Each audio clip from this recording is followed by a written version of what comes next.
we're going to try. There's a lot of just law, and it sort of sounds boring, but I was blown away when I saw this, because I'm like, oh yeah, that makes perfect sense.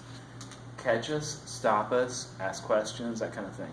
And then I want to try to come back in and talk a little bit more about implementation after that. It's like, okay, that's the law, how we're going to deal with this on when you're sitting there saying, like, I got 60 hours and, the harvest is in, or whatever the situation is.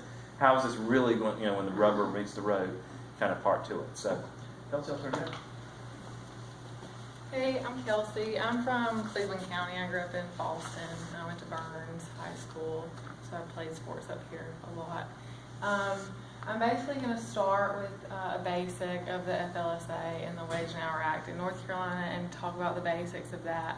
And then I'll get into the changes a little bit, and then he'll talk about compliance. So this is just, most of y'all obviously probably know what it is, but the Fair Labor Standards Act is the federal law, and that governs the minimum wage amount for federal law and ensures fair working conditions. North Carolina Wage and Hour Act essentially does the same thing. They normally mirror the FLSA. Whatever that does, they change it to mirror those laws. But additionally, the North Carolina Wage and Hour Act governs actual payment of wages. So if you were to ever have an issue legally with that, you would come under the North Carolina Wage and Hour Act. So the biggest question used to be, are you covered by the FLSA, or would you only qualify under the North Carolina Wage and Hour Act? Virtually all employers are going to be covered now, and this is for a couple reasons. First, there has to be an employee-employer relationship. That's become a bigger issue now with the issue of independent contractors. But from listening to y'all, I think most of y'all have employer-employee relationships in your workplace. But the reason that most people are covered under the FLSA is because of the enterprise coverage and the individual coverage. So to be covered as a whole employer unit, you have to fall under enterprise coverage, and this means that you have 2 or more employees, and then your annual dollar volume of sales is $500,000. Or you can be a hospital, a business, a nursing home, a school or government agency. And if you fall under enterprise coverage, all of your employees are covered by FLSA. And if you're qualified as an enterprise if you have 2 or more employees and you meet this threshold business volume sales amount. And if you do that, then there's a second step to that test, and it's if the business is engaged in any kind of interstate commerce. And interstate commerce under this law is defined very broadly. Doing any business outside of the state is going to qualify you for FLSA. And some examples of that would be using email, the U.S. mail, mailing stuff out of the state. It's really simple stuff like that that will make you fall under the FLSA. So the question now, and even if you're not covered by enterprise coverage, if you have any employee that engages in any type of interstate commerce, they are going to be covered individually. So that's just a nitpicky thing that you have to watch out for if you have any employees that travel or anything of that nature. So this is the basics of the FLSA. Minimum wage, $7.25 an hour. The state of North Carolina mirrors the federals right now. So in North Carolina, it's also $7.25. A full-time employee is 40 hours per week, and there's a lot of different hours and times that can go into that as well. So it's not necessarily just hours worked in the office. It can be hours at home, checking email, at any travel, sometimes break time. So you really have to be careful with your job descriptions, which Mr. King will get to later, to help protect yourself against that kind of stuff.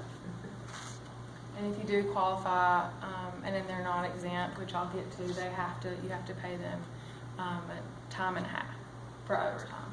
So if you're covered by FLSA, this is the big legal issue that many employers face now.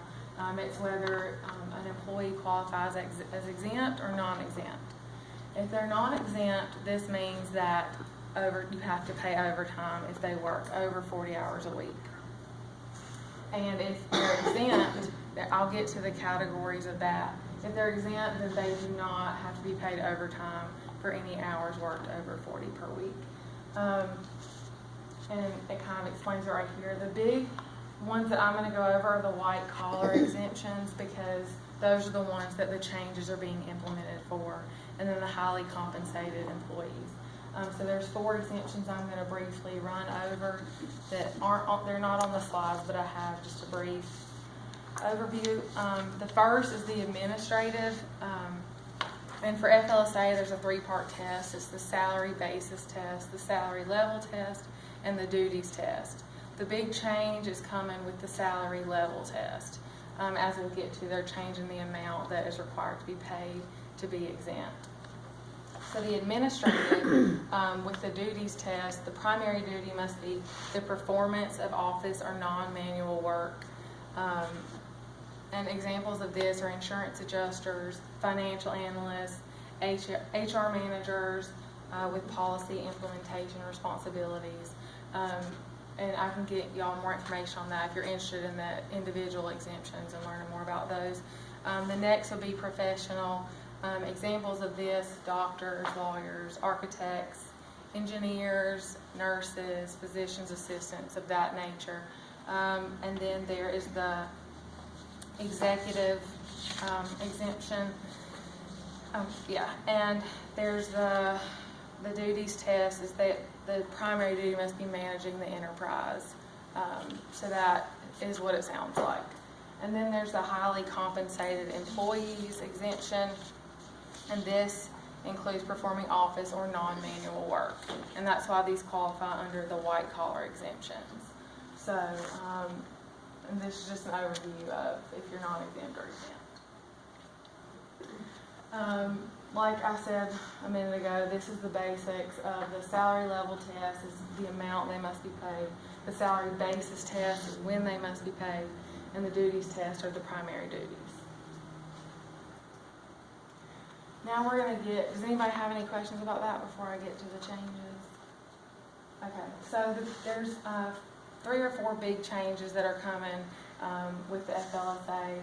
The biggest one is the change to the salary level test. The minimum salary level for the exemptions that we just talked about, the current is $455 a week, or $23,000, $660 per year. And the new one is essentially doubling that. It's going to make it $47,476 a year. So I know most of you can appreciate how big of a change this is, and it can really recategorize a lot of employees. The second change is the highly compensated employees. It's just a change to the salary level. This is the test that I briefly talked about earlier. The salary requirement, the current is $100,000 a year. The new is $134,000 a year. So that's just something to note. I think more of the white collar employee exceptions are going to be what y'all are probably more concerned about.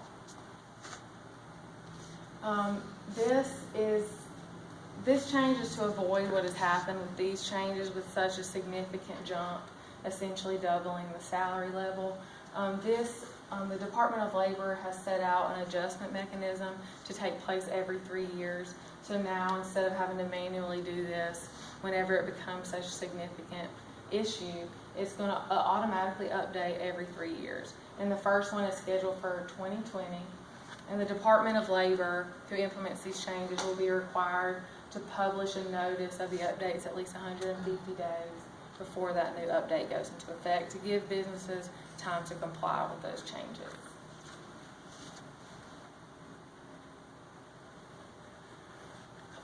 This is just a more specific change that deals with the salary. Under the new FLSA rules, non-discretionary income can be used to satisfy the salary jump, and this can include any income that is announced or promised, such as bonuses or things of that nature. It can be used to satisfy the salary increase. So that way it's not just your base salary that has to be increased. You can add things that commissions or anything like that as well.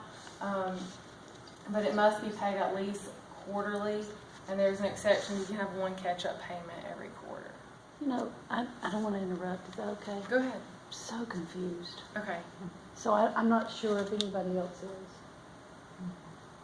Yeah. I was going to ask you to give us examples somehow or something. Yeah, I was going to say, like, give an example of a business and then some employees in that business that would be affected, and like, okay, here's the administrative, and she now makes this and works this, and because of this, this is what's going to happen. And you know what I mean? So because so slow people like myself can. Yeah. Okay, so it's more about, these changes are more about the money than the actual duties test, which is why I wanted to focus on that more.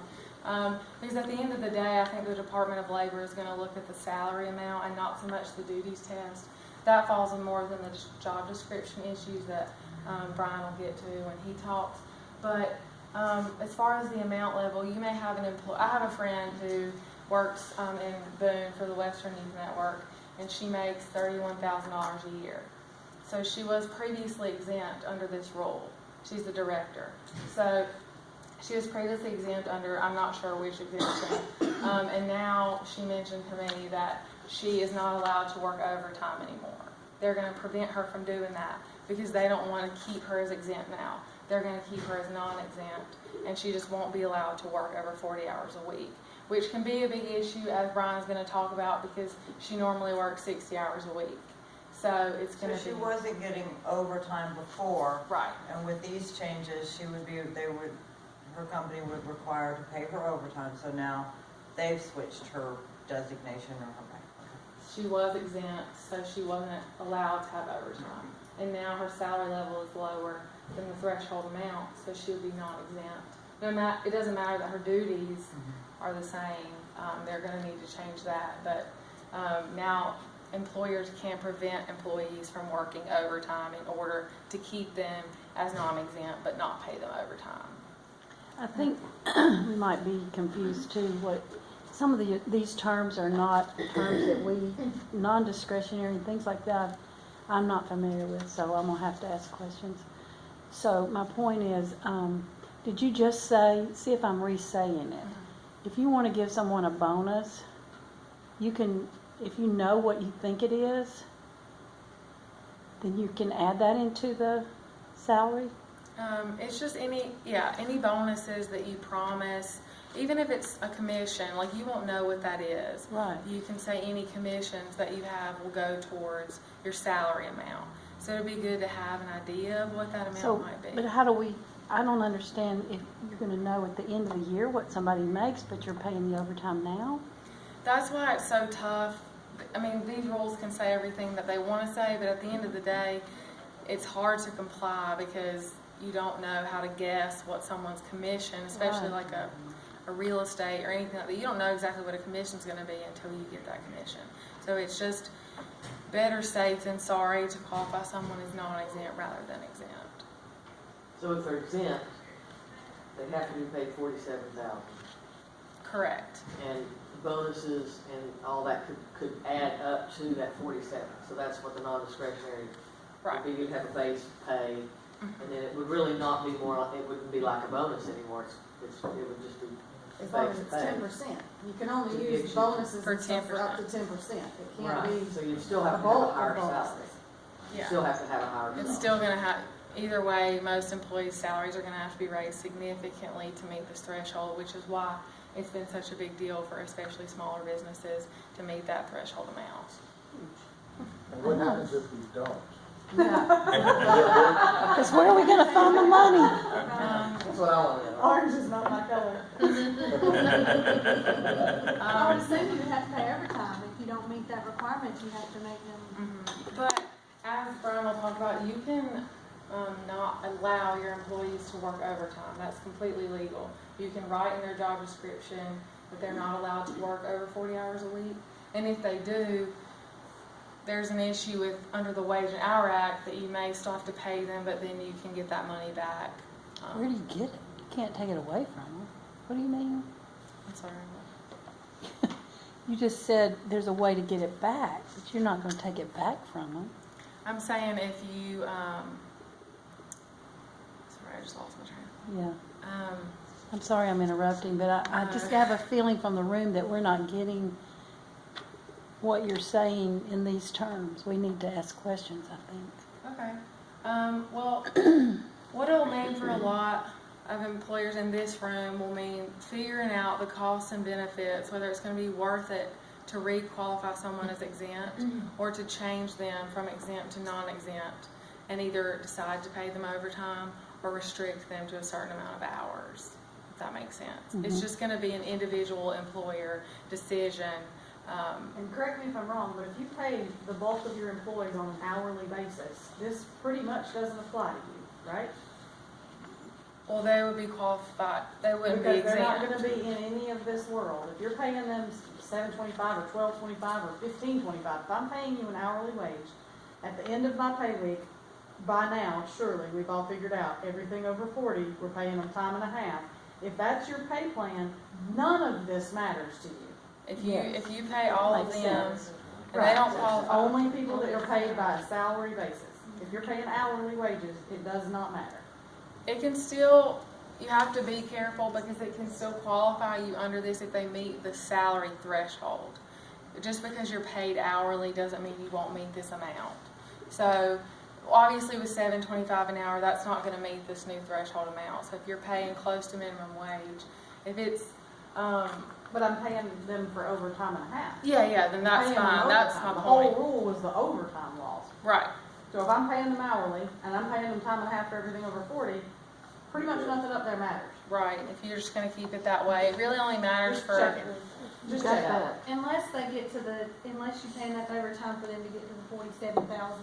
No. No. Okay. At that point, any overtime, you're just paying You're them still paying them overtime. time and a half. Right. As long as you pay over 40, time and a half to an hourly person, this is a lot more brain damage than you need to subject yourself to. Correct. Now, you only pay hourly. Love having you pay Erin in the wages room. She hourly, knows how to- This is a lot not for you. Yeah. So when the word's used exempt, that means salary. Right. And non-exempt is It's salary. non-salary. Okay. The That's biggest, probably a dumb question, but. No. it's confusing. Are there any cases where a person, their salary's under this and they can still work overtime and they just don't qualify? Is there, like you were saying, doctors, is it just If doctors and lawyers, it's pretty much if you're one of those, you're going to be exempt. That's more. Those are more about the duties. The professional one is what you think. All the doctors, the attorneys, architects, things like that are going to fall within that, and it's more about the duties for them than it is about the salary. So it's pretty much anybody who has a salary under the 47 and works overtime, that's the people we're looking at, The right? people we're looking at are the people who made a salary or make currently a salary between the old threshold amount and the new threshold amount. Those are the employees that you're going to decide whether you need to recategorize those people or whether No matter what their job is. Right. They fall into that salary. Look at their duties, but this is the first step. This is Okay. where you want to look and see, is the salary the threshold amount? Do we need to reclassify them? If so, let's check their job description, let's check their duties to see where they fall. Okay. It's safer to qualify them as as non-exempt than exempt and just pay them overtime than it is to be exempt, because then, as he'll get to the legal implications of classifying someone wrong. Okay, that's where I'm at. But I never- do have a person and I need to know what Okay. to do. Never do the duties override the salary amount, right? It's hard to say because a court can just decide it however they want. There is a 3-part test. It's the salary amount, the duties test, and then the salary basis. Is it an and or an or? It's an and, but a lot of times they'll look to the salary as a starting point. So if you fall there, you're automatically they're kind of gonna assume that you I was meet the just other. thinking, if you have somebody that would qualify duty-wise as exempt and only makes $45,000, do you then change them or not, or does their duties make it? To me, the whole purpose of an exemption is to get people to be exempt. So if I'm gonna, like I said for my dealership, I'm gonna cling to exemptions with everything I've got. If I can merit every person fitting into legally their daily duties, what they really do, and they have an exemption that they match, they become no longer on my radar for this because they're exempt, right? They go I back have to being people a who- normal. I have people who the duties fall in the right categories to be exempt, and now, Then they're exempt. Then you're done. If you I can mean, get not them- exempt, they would be Oh. not exempt. Oh, Their Their duties salary. fall into that, but their salary is below the 47. Not necessarily way below, but enough below But that enough. you It's wouldn't below. move them up, right? That would just be an issue where you're gonna have to consider their job duties and consider the salary and weigh the cost of whether you wanna change their duties or whether you wanna raise their salary or if you wanna keep them non-exempt and just pay them overtime. It's really individualized to each company, and you really have to decide your costs and your benefits of doing, which there's about 5 options that you can take, and it really is, the amount of money that you make, the amount of money that you can afford to raise someone's salary versus just paying them overtime or restricting them from working. So basically what you're saying is we really can't afford to have disgruntled employees. No. This makes it easier for I mean, them. That's the gist of what I've seen is, if we don't maintain a certain rapport with our employees and they decide to become adversarial, we could have some serious issues. I mean, we see a lot of issues in the court system where the employee will have a different claim, but then they also realize they could have been exempt or they could have been non-exempt and getting getting overtime, and so they also want to sue for that since they just realized that. Because you can do that under this law because they can do back pay. And so this makes it easier for employees if they're classified wrong to bring a claim. Any more questions? Sorry. I'm happy to answer, Yeah. so fire away. And now I'm going to turn it over to Brian. He's going to talk more about the compliance, which we were just talking about a little bit. He's going to get a little more in depth and what different employers can do to manage those different needs and expectations. Okay. Thanks, Kelsey. I'll switch off. Let me start in saying I know that part's painful, but you have to hear it. I know you don't want to hear that language and exempt and non-exempt and discretionary. If you're writing a paycheck, you need to know those words because those are the kind of words that get thrown back at you. You nailed it. What we're talking about here is almost every one of the cases I deal with is a disgruntled employee, and it becomes something else. You want to know what the issue is? It's really not orange jumpsuit. I don't think it's that bad. Always worst case scenario. Frankly, I would rather go to jail than some of the penalties, though. The penalties is you have to pay them double the amount that they're due and all their attorney's fees. I just got finished a significant litigation case where we ended up, starting with a disgruntled employee over a completely different issue, got terminated for a very good reason. Got mad, rallied the troops of the people who had left the company, and brought I won't call it a class action, but it was enough back employees. We ended up, they didn't have a great claim. I think that we ended up settling for maybe $60,000 as far as the claim was. The attorney's fees on the claim was $100,000. We had to pay every penny of it. So it is double damages plus attorney's fees. And there are attorneys that's all they do. They just do this kind of work. You won't find them in Marion. You're going to be dealing with an attorney from Charlotte, an attorney from Raleigh, or an attorney from Washington, D.C. Those are most likely what you're going to be dealing with as far as these attorneys. And they are free to the employee. They are not going to charge the employee a penny. So kind of get that concept in your mind about what kind of employee that you're going to be talking about. Now, a couple of things. First of all is, yes, a solution can be, let's just make everybody hourly. Okay? A couple of problems with that. Number one, this is going to increase litigation in general. I don't see how it cannot. Okay? I cannot see how it's not going to increase that level of litigation. And I'm dealing with a case right, Kelsey and I are dealing with a case right now where they paid an hourly fee. but they increased the duties that the person had without increasing their pay. So the argument is going to be that that person was doing two people's job.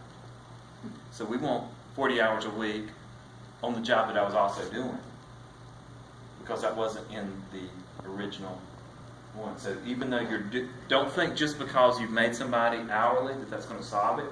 And frankly, it's in some ways you're creating a record with your hourly employees. They've got a record. This is what I've got. Well, they only let me clock in this time, or I came into work early every day and worked for an hour before I clock in. Okay? That if you allow that to happen and you know what's going on, then you're going to be subject to that. And the clock in hours are actually going to hurt you rather than if you just would have called them exempt, because then at least there's some arguments going back and forth about it. But now at $47,000, that's such a high amount. I think it's well, let me answer your question, because I want to get into that one.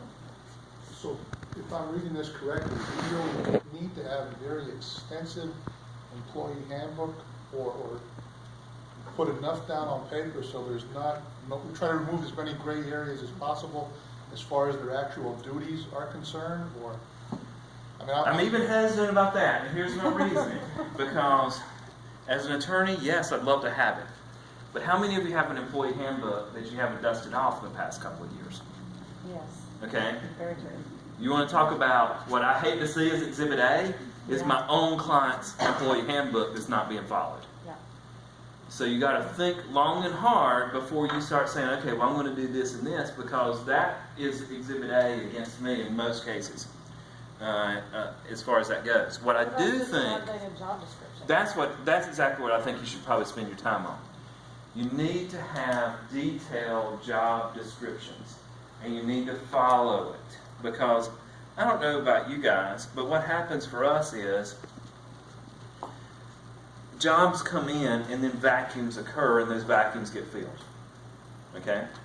When you were describing earlier all the things I do at the office, probably when you were sat down at the job interview, whatever amount of time it was ago, they didn't tell you all these things.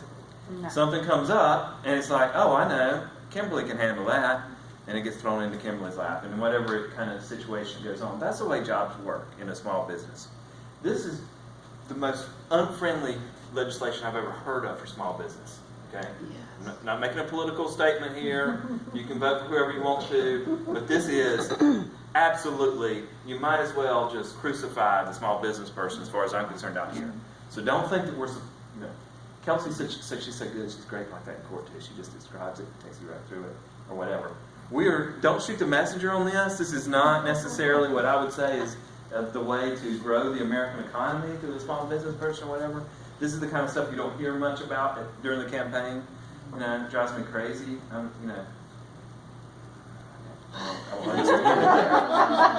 It's just saying that I doubt this will come up in the debate. Because they won't understand. And this is what makes the difference for all of us living. Yes. I don't really care who did what in what bedroom. It really is like, get whatever. I don't, this is real life stuff for all of us to deal with. So, yes, I would say one is go scrub off those job descriptions and kind of get an idea about it. Make a real fair evaluation about what that person is doing and not doing. The easy solution that I would say after that is you got to tell your employees you got 40 hours to work. You need to be able to define what that's going to be, because we live in a weird world now. You check your emails at night, you do this and stuff. There's a lot of our employees work from home. Heck, I don't even have an office anymore. It's a situation where it's very, a lot of these rules are coming from the 60s and 70s when, there was this, you work in a company, in a mill, you clock in, you go do your work, you clock out, then you get a pension, you're paid for working there for 50 years or whatever. And that world is, I think, gone, but it certainly doesn't, it's like, okay, if I have a company picnic, is that on company time now? Do I have to, I mean, it's just like ridiculous stuff that you really shouldn't have to deal with that you are having to deal with. And I tell you, I think it is a disparate impact on, we have offices in North and South Carolina, on us. Because in Pennsylvania, where an average employee is making $60,000 a year, they're not blinking about this stuff. They don't know. This is an absolute attack on mid-management in the South, where, I don't know. I mean, I don't mind visiting Pennsylvania, and I love going to New York and that stuff, but that's not the world I want to live in. But this is kind of what it's going to be forced to be in, because, if you've got to think like, okay, I really need to add a second accountant, in the back room to make sure I'm getting my accounts stuff done. If you've got to pay them $47,000, you're not going to do it. There's no way. Middle management in North and South Carolina is between $28,000 and $35,000. I mean, that is what we would consider our normal middle management exempt kind of people. And that is absolutely now going to be squarely in this flow. So you're going to clock in again, which is kind of, feels like a demotion for them. And you say, like, look, I'd love to pay you $47,000, but I can't do it. That's not that's the balance. I mean, that's the profit margin that we manage. I mean, other than that, I might as well just go home. And I'm afraid that's what's really going to happen to the small business person because of this. And then I think it's like you said, so you've got to first make a decision, like, okay, do I want to even live in this world? All right, so shoot.